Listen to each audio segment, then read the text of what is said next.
So remember what we were doing. We were trying to, we were taking the population mean and the population standard deviation and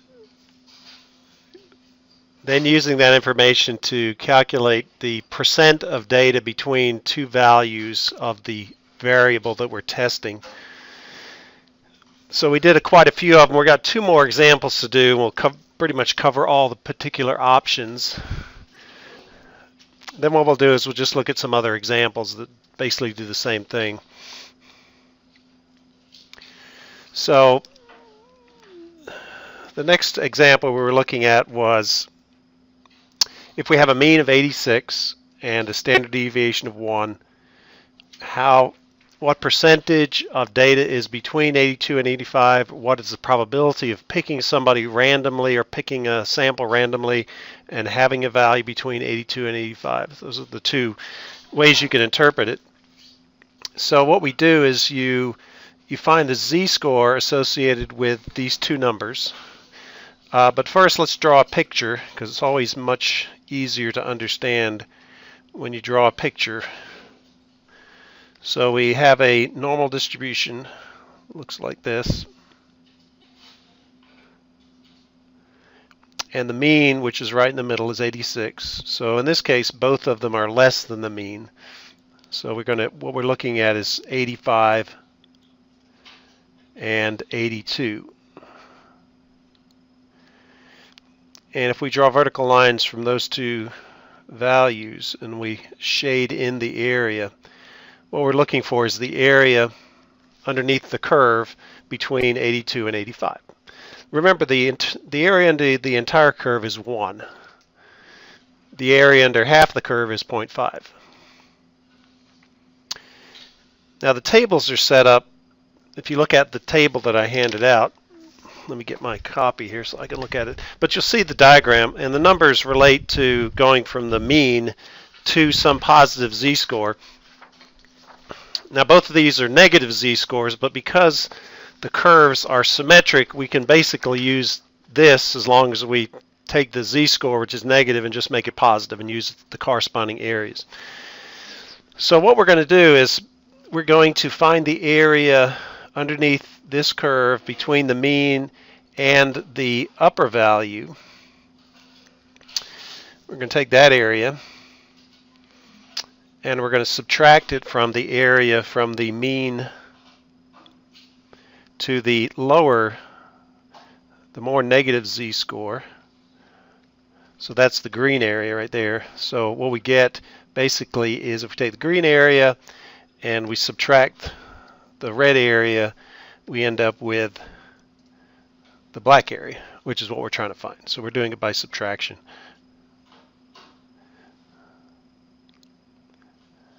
Okay, I'm going to move this back over here. Okay, so there we go. So the green area is going to be is a function of the z-score going from 86 down to 82, and the red area is the z-score from 86 to 85. So let's go ahead and calculate those. So the first thing we're going to do is we're going to calculate the z-score associated with 85, and that's just 85, which is the data value, minus the mean, which is 86, divided by the standard deviation, which is 1. So we'll get 1, negative 1. Okay, it's negative 1 because 85 is below the mean. We can find the corresponding area, and what we do is we use the positive z-score. So we just take the positive of negative 1, which is positive 1, and then we go to our table. So make sure you use your table that you have. So what we're looking for is a z-score of 1. So you'll notice this column starts with 0.56, this column starts with 1.12, so 1's got to be between those two. And you'll see right, we'll see right here for 1.00, the area is 0.341. So that's the red area, 0.341. Then we do the z-score for the more negative, or the more negative z-score, or the lower value, which was 82. So that's just 82 minus 86 divided by 1, which is negative 4. which actually is pretty much off the chart there. I guess I picked a really small number. Okay, so if you look at the area associated with z equals -4, this is almost impossible value. So let's go back. I'm going to change the problem slightly. We're going to make this 83.5. Okay, that way it won't be so crazy. So we'll go down here and change this to 83.5. And that will end up with a z-score of -2.5. So 83.5 minus 86 is -2.5 divided by 1. So now we'll look up the area associated with the positive of that, positive 2.5. So we go back to our table, and let's go to the top. And you'll notice we go from z of 2.24 to 2.8 between these two. So we're going to go down this column to 2.5, and we get 0.494. So the area, that's the green area, 0.494. And so the net area that we're looking for is going to be the difference between those two. So we're going to take the green area, which is 0.494. We're going to subtract the red area, which is 0.341. And I'll just use my calculator so I don't make any errors here. 0.494 minus 0.341 is 0.153. Okay, so how do we interpret that? Let's just go down a little further. So using that, what it says is that the probability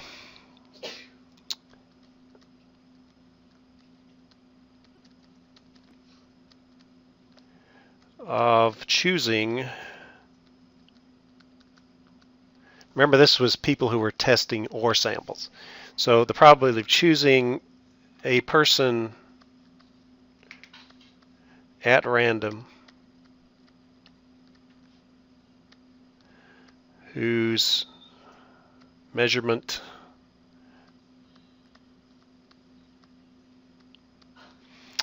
was between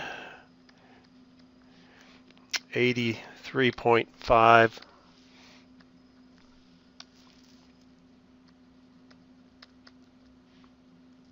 or was it 82.5? I forgot now. 83.5 and 85. Okay, 83.5 and 85. Did I do something wrong here? No, that's right. Is 0.4. Nope, the difference 0.153.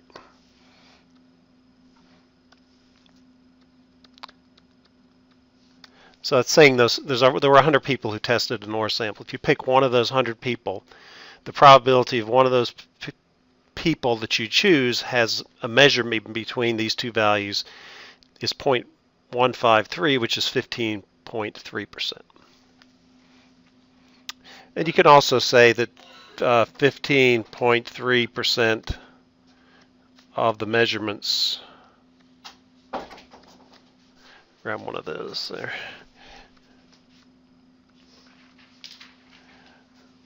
are between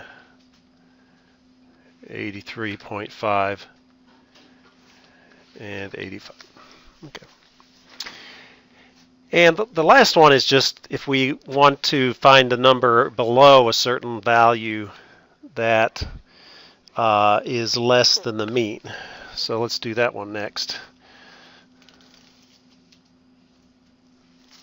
And then we'll pretty much have covered everything that we possibly can cover. So let's see, less than 84.7. So again, what is the probability of picking somebody who had a measurement less than 84.7, or what is the percentage of data points below 84.7? So again, we draw our representation of what we're looking for here. So we draw our normal distribution, our approximation of our normal distribution. Again, remember the mean is 86. 84.7 is below the mean. And so we draw a vertical line, and that's the area we want. So we want it from this line all the way, including everything to the left. So again, this is a subtraction, but one of the areas is trivial. So if I draw a vertical line here and I crosshatch here, that's something I can get from the table by taking the z-score of 84.7, not 8.47, but 84.7. And then I can take the area between the mean and all the way out. And so if I subtract the red area from the green area, I'll get the black area. The thing is that the green area is 0.5. Because if you go from the mean all the way to the left or all the way to the right, that's half the area because it's symmetric. So we've got one less calculation to do. All we have to do is find the area associated with this red area. So again, we find the z-score associated with 84.7. So that's 84.7 minus the mean divided by the standard deviation. So that's negative 1.3. Again, our table is only for positive z-scores, but we look up the area associated with the positive z-score. So instead of negative 1.3, we use positive 1.3. And we look in our table. So I'll let you look that up first instead of me helping you. And you'll see if you get it right or not.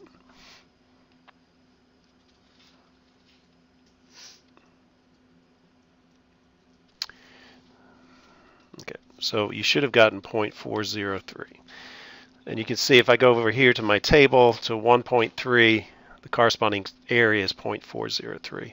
So that is this area, the red area is 0.403, and hence the black area, which is from this all the way down, is going to be the difference, which is 0.097.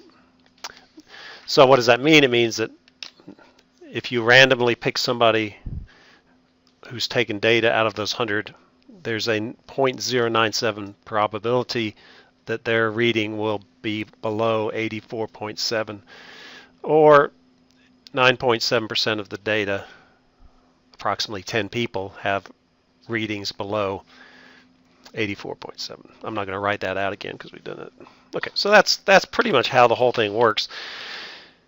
And the concept of looking at areas underneath normal distributions is not just applicable to what we're doing here, but when we go a little bit further with statistics that's not in the book, that whole concept of understanding what's going on will be very important. So that's why we're spending so much time on making sure we know what the heck we're doing. So what I'm going to do is I'm going to go to do some other problems other than the one we just did. So here's some other examples. We've talked about IQ.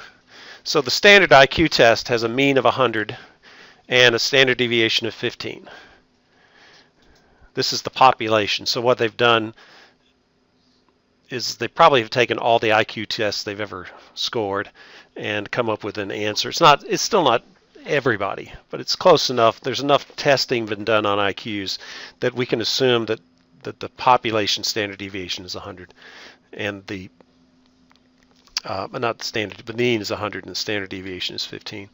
So in this case, all they're asking is for the percent of people who fall between or into the categories that are specified. So just like the previous case, if we have something less than the mean or something more than the mean, so this, either whether it's less than 100 or more than 100, it's still the same answer. And again, let's just, you probably can answer it without me showing you the graph, but let's just draw the graph to help us figure out why. So here's the mean now. Instead of being 86, it's 100. And so because the normal distribution is symmetric, half of the data is on one side and half of the data is on the other side. So in terms of percentages or proportions, the answer here is going to be 50%. Okay, so we don't have to do any calculations. Anytime you're asked what percentage of data in a normal distribution is greater than the mean, you say 50%. How much percent is less than the mean? 50%. Okay, so that one's a piece of cake. Okay, let's look at between 70 and 130. So again, let's draw this. One is less than the mean of 100, one's more than the mean. So again, we draw the picture to kind of aid us in what we need to do.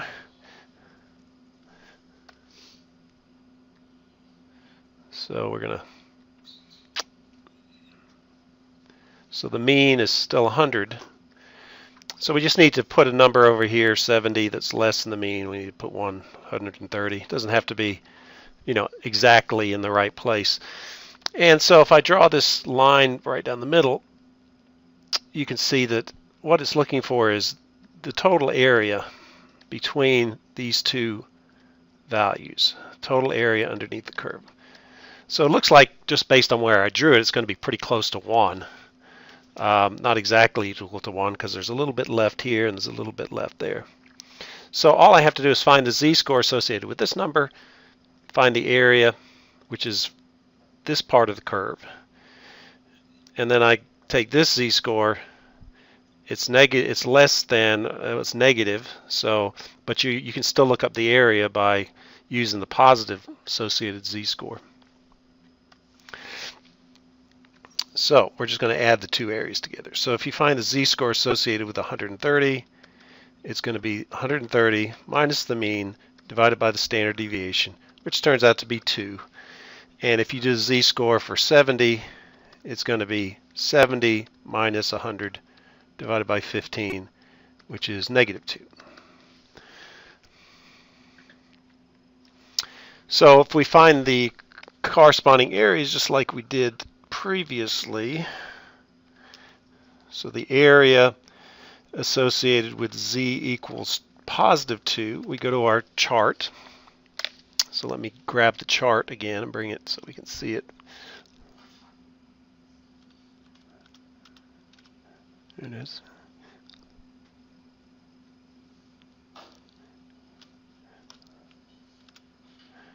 Okay, so there's the chart.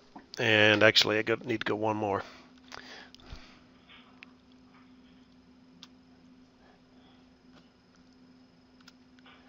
Okay, so there we are. So what we're going to do is we're going to look for a z-score of positive 2, which can be used for both cases because here we have negative 2, so we just use positive. And you can see it's actually underlined in my graph here, but it's 0.477. 0.477. So that's the area from the mean to 2 standard deviations greater than the mean. Likewise, the area associated with a z-score of negative 2 is that you just use the positive value. So you get the same number, 0.477. So the total area for this particular problem is just the sum of the two, 0.477 plus 0.477. And what do we get? Times 2.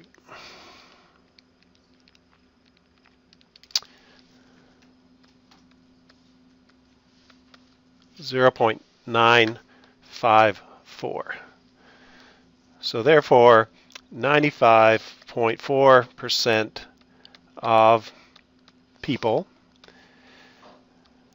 have an IQ between 70 and 130. So that, we used this rule of thumb earlier. We said plus or minus 2 standard deviations covers about 95% of the data. That's an approximate. The exact value is it includes 95.4% of the data.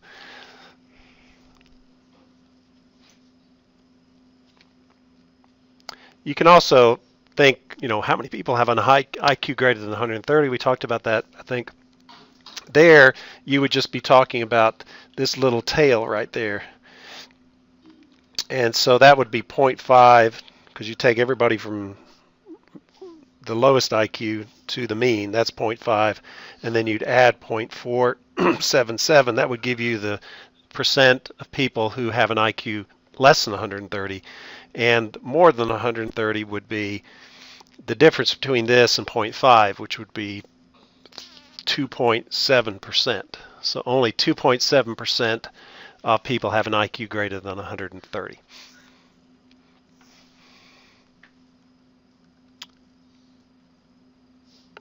When my older daughter was in kindergarten, I think it was, they tested her for the gifted program, and the person who ran the gifted program was a neighbor of ours, and they stopped their car and they said, "Oh, we did Jennifer's test for getting the gifted program," and the test said she had an IQ of 150. Now, I think that's an overestimate, but she's smart.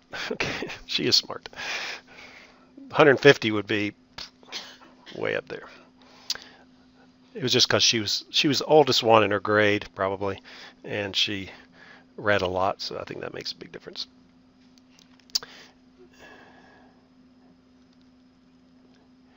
Okay, so that's now there's other things you can answer, kind of going backwards, and so instead of asking what percent of people have well, in this case, this is actually not that. We're not to that point yet. There are a few simpler ones. They're just asking you what is the area under the curve given a z-score. So this is actually easier than what we've been doing because you don't have to calculate a z-score. Find the percent area under normal curve between the mean and the given number of standard deviations. So the standard deviations is the z-score. So it says negative 1.08 standard deviations. So what we can say is negative 1.08 standard deviations is the same as z equal to negative 1.08. And they're asking for the area between the mean and the given number. So this is exactly what we're doing in the graph, except we would use the positive z-score to find the value in the table. So all you have to do is look for the area. Instead of calculating the z-score, they give it to you. Use the positive value. Look in your table for a z-score of 1.08. It's in the second columns of data, and you'll find it at 0.360. which corresponds to 36%.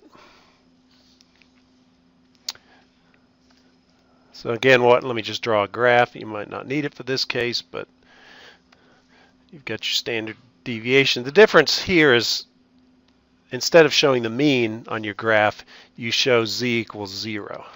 So you can have the axis being 0, and actually the graph probably should have this thing like that. Okay, so if you do the graph in terms of z-score, it looks like that. If you do it in terms of some measured variable, it usually looks like that. So I'm going to go ahead and put this vertical axis right at 0.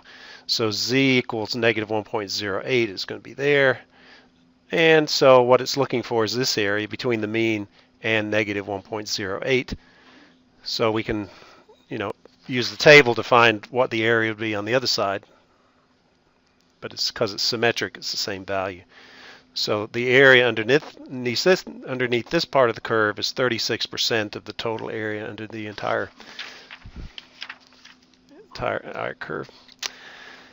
Okay, same kind of thing here between two z-scores. So again, let's draw the picture. All you're going to do is look up the areas associated with those two z-scores, and the question is, do you subtract them or not? And I need to move this to the middle again, so that my distribution is based on z-score instead of on mean. So 1.41 would be something like that, and and again, it's just approximate. It's a tool to make you think about what you need to do. So remember, the mistake people make is they just forget that this graph, the paper, is from the mean. So what you would do is you would find the area associated with the z-score of 1.41, which would be the blue area. And then you'd find the area associated with the higher z-score, which is the red area, which is bigger. And the answer is going to be the difference between those two. That's the net area. So go ahead and look up the z-score for 1.41. That's your blue area. Your z-score for 1.83. Look that up on your table. Take the difference of those two. The answer should be 0.045. There's the answer. So you can confirm you did it correctly.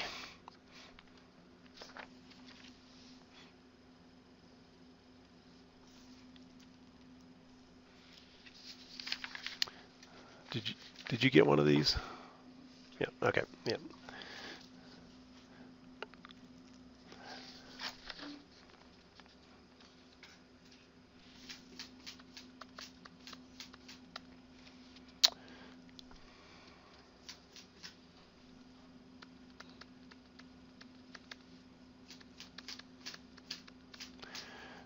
Okay, so those are the answers in your book. I'll let you. So if you don't understand, let me know and we can look it up. I'm assuming you know what you can find numbers in the table. Okay, let's see what else we do here. Okay, so here's between negative 1.98 and positive 1.02. So again, what you want to draw a picture. I keep drawing it with it offset, but it's for z-score. It's like that. So we draw the graph. We have a negative 1.98, a positive 1.02. And again, remember the values are from the mean. So you're going to get one reading out of the table, which is that value, and you're going to get another reading out of the table, which is this value. So you can see that there's no overlap. Hence, you're going to add them together. Here we had an overlap. When we did the previous problem, the red and the blue overlapped. So that means you subtract them. And it's not going to like, yeah, let's undo that thing. There we go. But here there's no overlap, so we just add them together. So you'll find an area associated with 1.98, the area associated with 1.02. So you get area using the positive z, because that's what our table's for. You add it to the area for the other z, and you get an answer. And the answer is, I didn't give it here, so let's see. I'll do it on my calculator. I'll give you the answer, and then you can see if you got it right. So what do we get? 1.98.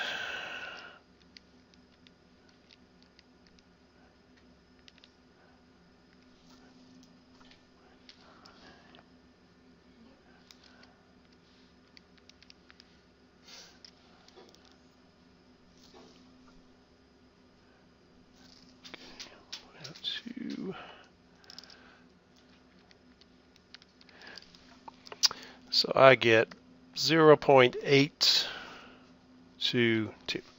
How many people got that? Anybody? Yeah. Okay. So this number was 0.476. This one was 0.348. 46. Sorry.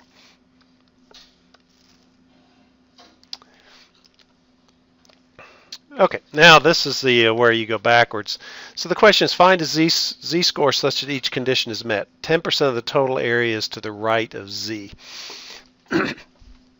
So again, let's draw a picture and try to figure what the heck they're talking about. So again, I need to make this right there. So we draw our symmetric z-score, or our normal distribution. So the question is, where does this value where does the actual data point lie? So it could be here, it could be over there. Now, if I had it here and it was to the right of here, I'd have 0.5 plus something.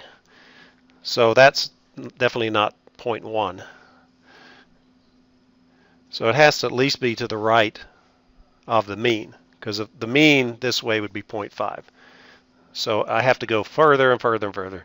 So there's some value, some z-score here, where the area to the right of the mark, whatever the z-score is here, is 10%. So again, you have to do this by subtraction, because we know that the total area to the right of the mean is 0.5. So that's 0.5.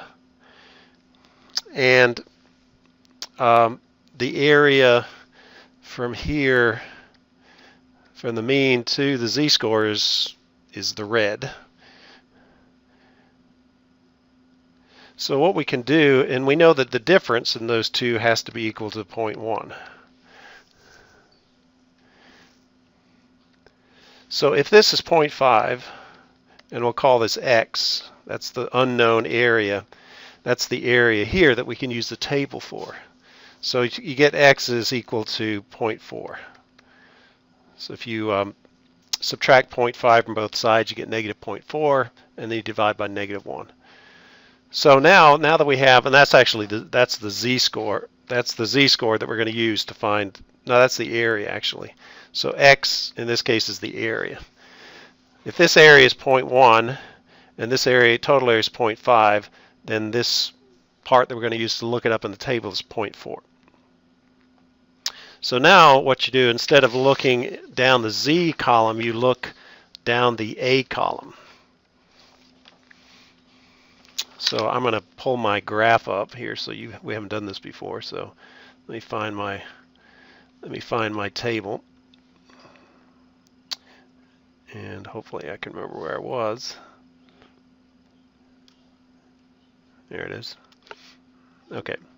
So what we're going to do is we're going to go to the area column and look for 0.4. Well, you can see that if you look at the top of the area, here's 0.369, here's 0.454, so it's got to be somewhere between these two values.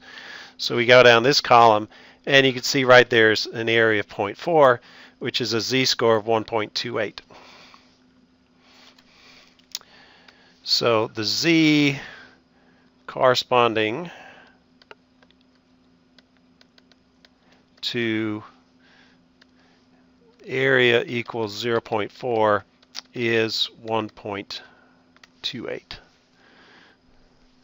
So the answer to the question, find a z such that each condition is met. Well, the z-score of 1.28 will give you 10% of the data to the right and 90% of the data to the left. Okay, let's look at another example. 4% of the area to the left of z. So the one we just did was to the right of z, so this is to the left of z, so it's going to be on the other side. So we draw our simple sample example here. Here's z equals 0, and we want 4% of the area to be to the left. So you do the same thing. You're going to find the area. We know the area associated here, that's 0.04. We know the total area to the left of the mean is 0.5. So the red area is what we're going to use to look up the table. So basically we're going to take 0.5, shouldn't use red because that goes along with, so we're going to use 0.5, which is the total area to the left of the mean. We're going to subtract 0.04. That leaves us with 0.496. No, that's not right. We're going to leave us, well, 4%, yeah, okay. Let's fix that. It's going to be that is 4%. So that's 0.46. Okay. So that's the area of the red. That's the red area. So now we need to figure out what the z-score is associated with the red area. So we go to our table. So we find z with A equal to 0.46. So again, we look at this column here, we have 0.369, 0.454. We need 0.46, so it's going to be between these two. So we go down this column, there you have it, 0.46, 1.75. So the Z from the table is 1.75.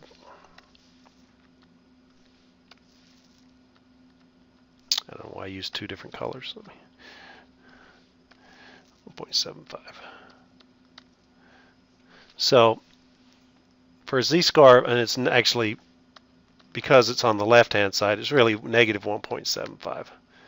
So we use the table to get a positive value, but then we use symmetry to get the negative value. So it says with the z-score of negative 1.75 that 4% of the data is less than that value and 96% of the data is greater than that value.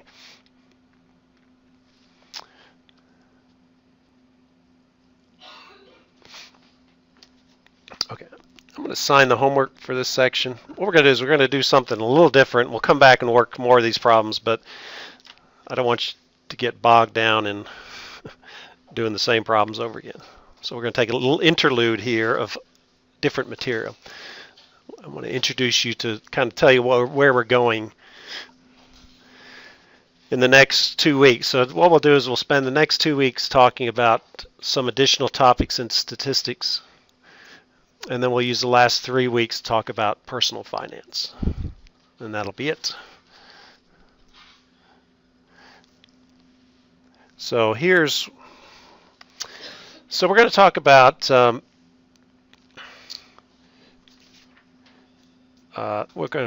sampling for one thing. Sampling versus population. We're going to talk about sample means, what that means. Okay, the mean, if you take a sample out of a population, what does that mean? If you then take a mean of those samples. So we're going to talk about sample means, and then we're going to do it versus population mean. Then we'll talk about sample. We've done these calculations before, but we're going to do it again.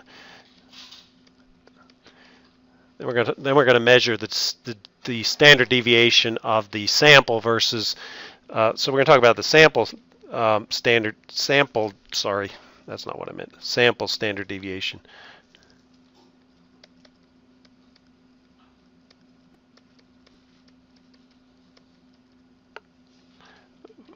versus population standard deviation. We'll talk about scatter plots. We'll use Excel to do that, or spreadsheets. Scatter plots are another way of looking at data. We'll talk about something called control charts. This is related more to if you work for a company like Westvaco or anything that manufactures something, or even a hospital, probably. You might be measuring outcomes, and you want to know whether your performance is satisfying certain criteria, and you set limits as far as, like say for a hospital, so it's not just manufacturing. You might have % of people who get an infection due to going to the hospital, and ideally you'd want that to be 0, but the reality is that there probably is some amount that you're going to get no matter how clean you can try. So what you might do is, each week you plot the number of people who have gotten an infection from being in the hospital, and then you would look at that as a function of time, and then if 1 week it goes up 3 times, then you'd say, oh my, we got a problem, we need to do something about it. if you were manufacturing something, you'd be measuring some property of the thing you're making, and you would make sure that it's within certain acceptable limits. And if it gets close to being outside of the limits, then you would do something about it. So that's the whole idea behind control charts. Yes. Do you want us to do both sections, or both homeworks for section 5 separately? Because this is, you already assigned it. Oh, did I already sign that? Oh, yeah, and I think I assigned the wrong. If you've already done the other one, do the other one. But if you haven't done any yet, do this one. The one I assigned you was an accident. That was actually to remind me what problems to work in the book to give us some more practice. So they're basically the same thing. So, but if you haven't done any, do the ones, and you're here today, and you hear this. I'm not going to make you do both of them. So it was my mistake. And then finally we're going to talk about hypothesis testing. And this is basically if you run an experiment or a trial or anything that you're trying to come up with a conclusion, you want to know whether it's what we would call statistically significant. Did it make a change? And is that change big enough that we can say it's not due to just random occurrence? Okay. So I'm going to spend maybe 15 minutes talking about the first topic today, and then we'll go back and work a few more problems. And I'm going to do this by using Excel to kind of demonstrate something. So you're not going to be able to take notes. Just watch, and if you have any questions, ask me.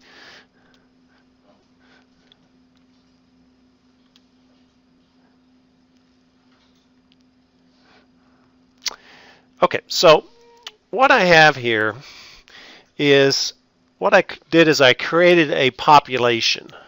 And a population is pretty much anything that can happen or to everybody in a group. So the population can be, depending upon, we could have the population average, say, the weight of people in our class. So we could have the weight of people in our class, that would be a population. But if we were looking at the weight of the people in the United States, then the population of that sample would be millions, hundreds of millions of people. So, the population can be varying sizes. What I did here was I generated a population of data for 1,000. So we have 1,000 data points.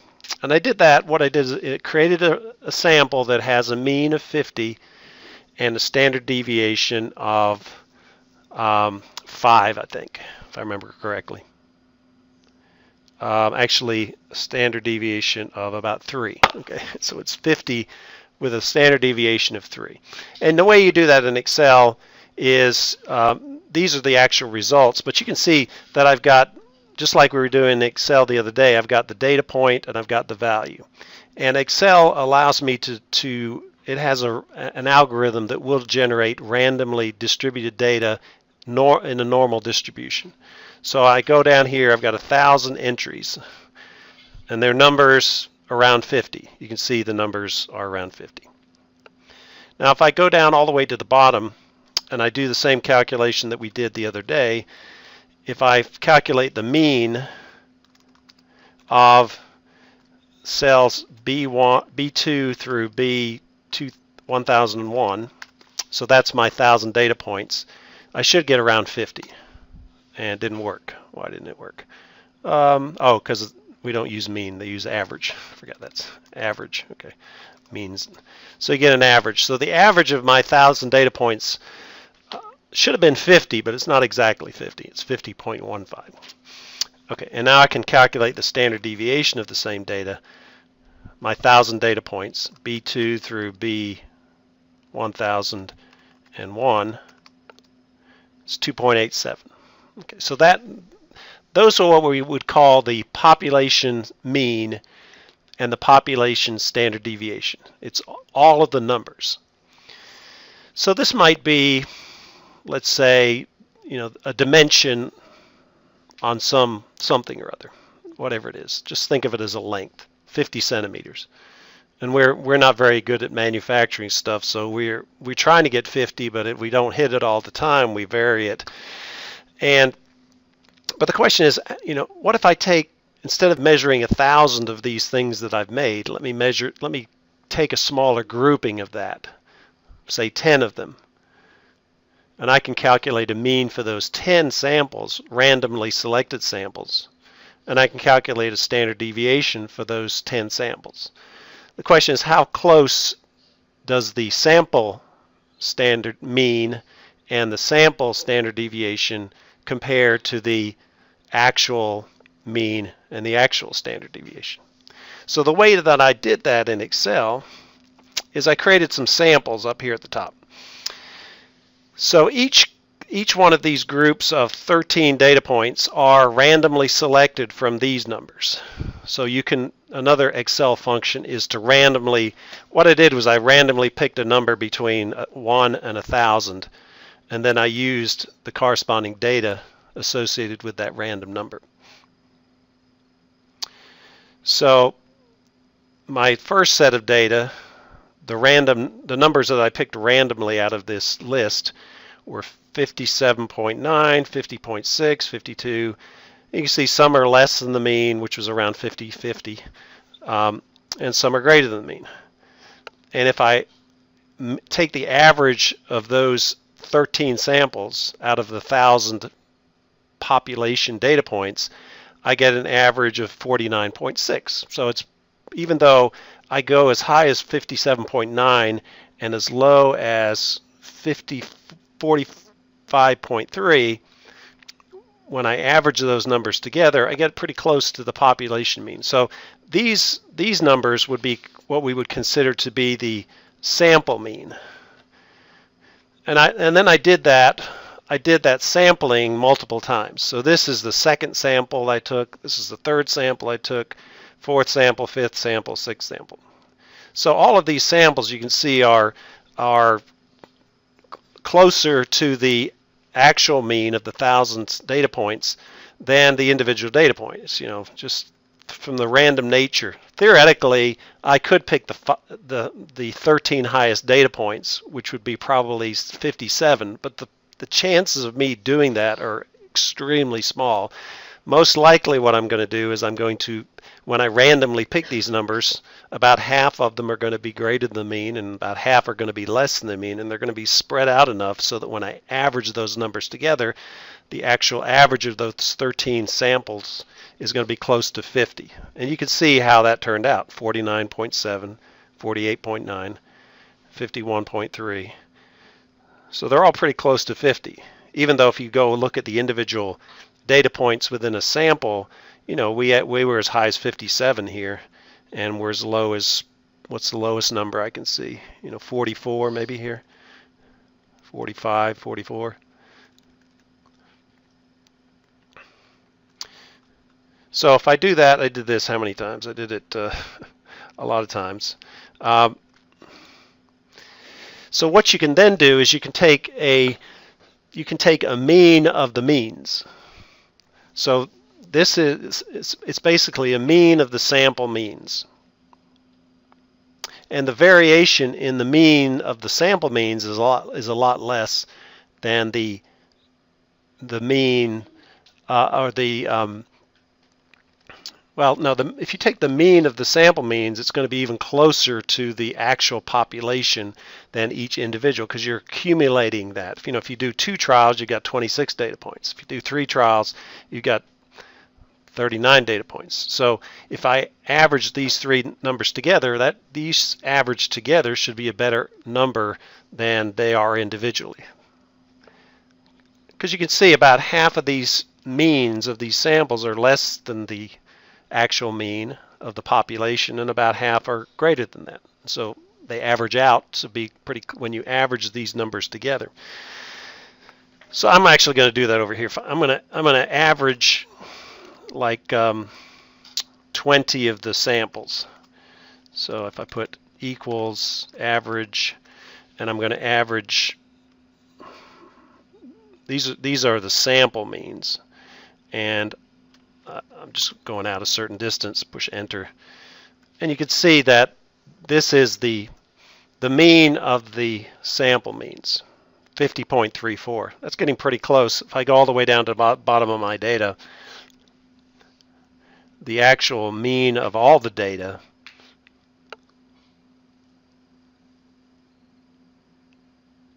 was 50.15. Okay.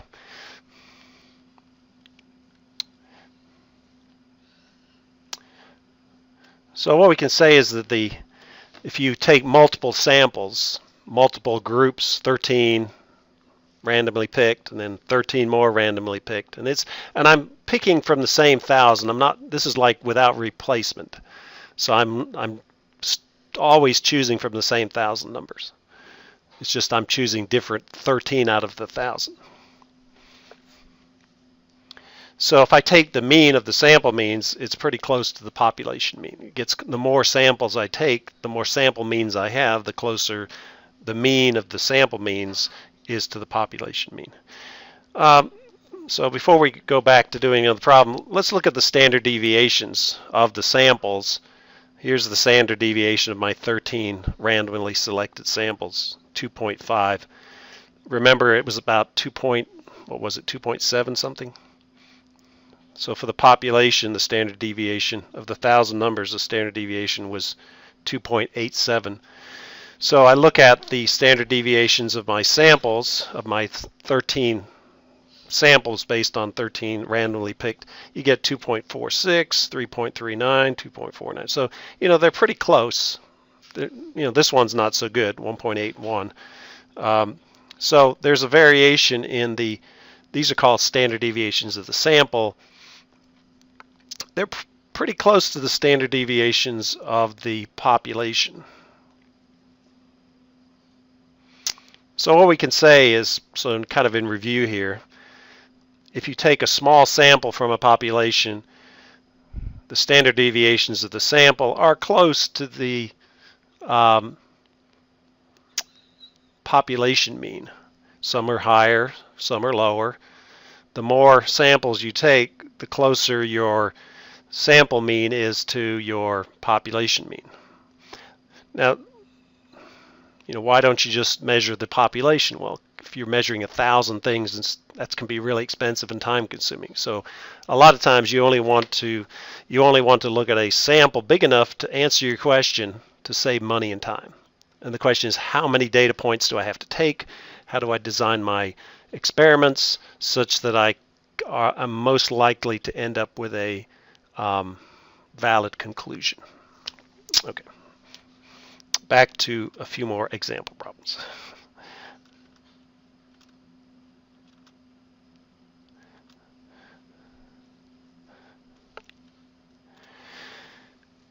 Okay, so this is somebody who's testing light bulbs.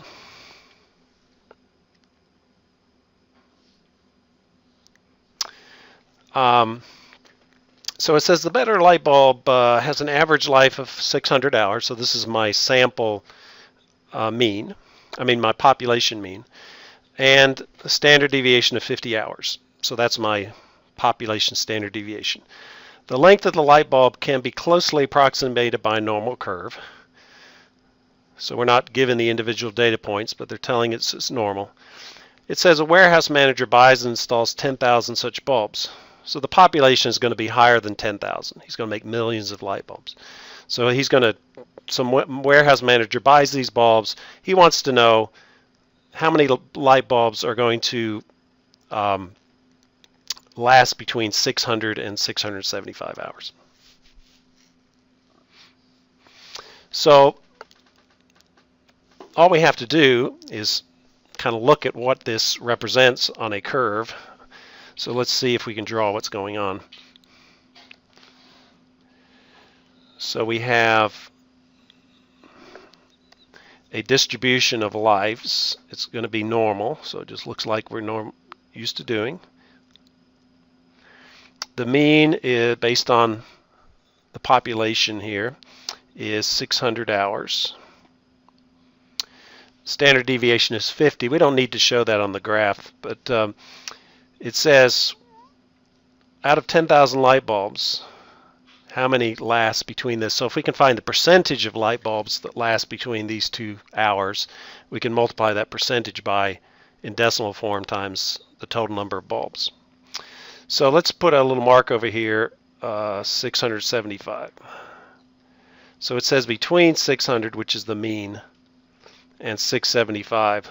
So this is the easiest case, except for half, because we don't have to do any subtraction or addition, because the table specifically says it's the area from the mean out to some value. So all we have to do is find the z-score associated with 675, find the area, and that's the answer. The area is representative of the percentage. We can take that percentage multiplied by 10,000. Okay, so here we go. So we find the z-score associated with 675. That's 675, the value, minus the mean, which is 600, divided by the standard deviation, which was 50. So you get 75 divided by 50, which is 1.5. So that's my z-score. Then you find the area associated with the z-score. And we can use this whole thing because they said it was normally distributed. So now we go to our table, we look for a z-score of 1.5. We should see an area of 0.433. If I did that right. Looks like right. Yes, okay. So again, that number, that area is representative of the percentage. So what we can say is that 43.3% of light bulbs have a life between 600 hours and 675 hours. So we take the decimal equivalent of the percentage, multiply it by the total number of bulbs, so you get 4,330 bulbs. So out of the 10,000 bulbs, 4,330 will last between 600 hours and 675 hours. And, you know, we can answer that for any 2 values.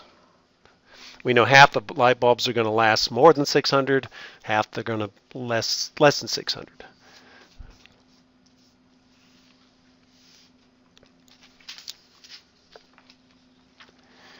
Okay, next one is a chicken farm here.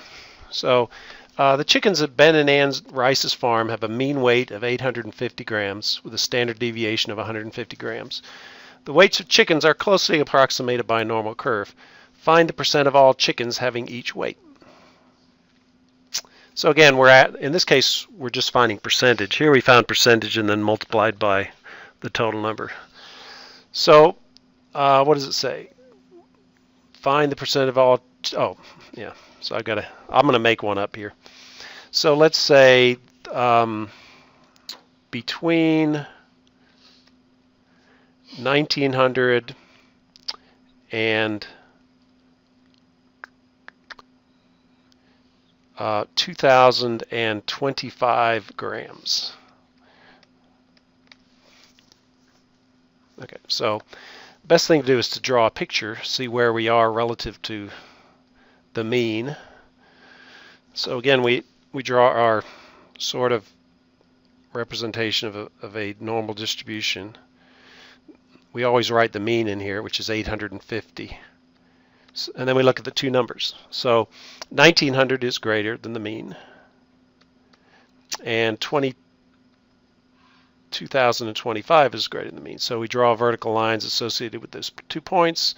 We say that's the area we're going to find. But notice they're both greater than the mean, so we're going to have to use subtraction.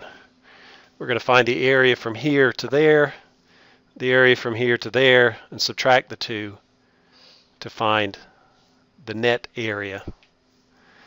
Okay, so whether the 2 numbers are on the right-hand side or on the left-hand side, you always have to do subtraction. If one's on one side and one's on the other of the mean, then you add the numbers together.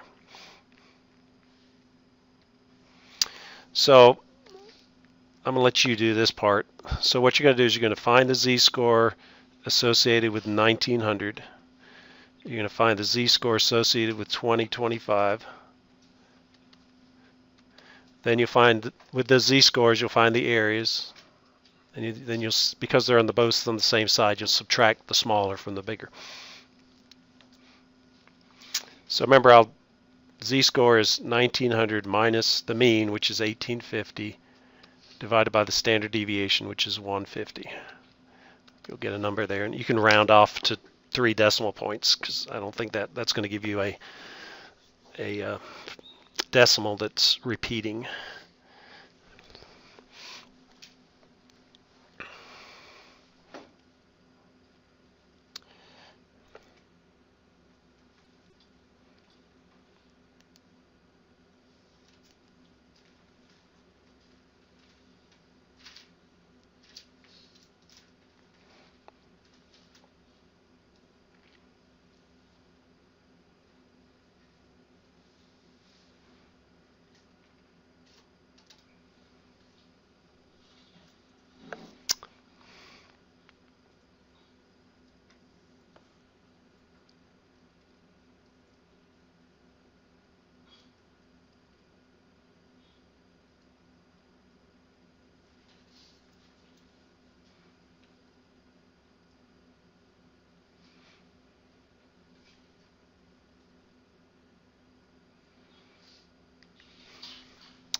So I got 25%, which is surprising because that's a nice fraction, 25. So with a z-score of 1900, I mean a value of 1900, your z-score is 0.33, and 2025 you get a z-score of 1.17. You use the table, you can find the corresponding areas, and because they're both on the same side of the mean, we're going to subtract the smaller from the larger, and you get that value. So the area under the curve is 0.25, which represents again, 2 ways you can interpret that. 25% of the data is between those 2 z-scores, or if you randomly pick a chicken, it's 25% chance that you're going to 20.25 probability that the chicken is going to weigh between 1900 and 1920 to 25. Okay, so this will be the last one we did today. So here now we have a manufacturing situation. So you're filling boxes up with cereal, and the cereal box says you have 24 ounces of cereal. It says the machine fills the boxes so that on average the box contains 24.5 ounces. The machine fill boxes have content weights that can be closely approximated by a normal curve. What percentage of the boxes will be underweight if the standard deviation is as follows? So the whole idea here is, if you filled the boxes to 24 ounces, half the people would get less than 24 ounces, and they're going to complain. And they're going to say, you guys are cheating us. The people who get more than 24 ounces will be like, yeah, they won't say anything. So you have to make it so that you could fill them so that none of them are less than 24 ounces, but then you'd be giving away free cereal. You'd be consistently over giving it. So you have to figure out some percentage, 5%. If 5% of the time it's going to be less than 24 ounces, likely somebody isn't going to get, they might get one that's low and they'll say, well, it's low, but okay, we'll see what happens next time. And the chances are the next time they buy a box of cereal, it'll be okay, and they'll say, okay, that was just a fluke. I'm not going to complain. But if you consistently get problems, then you start to complain, right? So we'll see what percentage with this standard deviation. So there's two ways to solve the problem. You can either fill it more, or you can reduce the variation.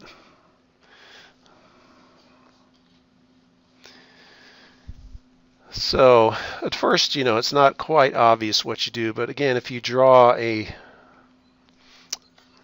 normal distribution and just kind of think about what's going on. So the average is 24.5. And if we have 24 here, that's the advertised. They're asking for what percentage of the boxes are less than the average, the advertised.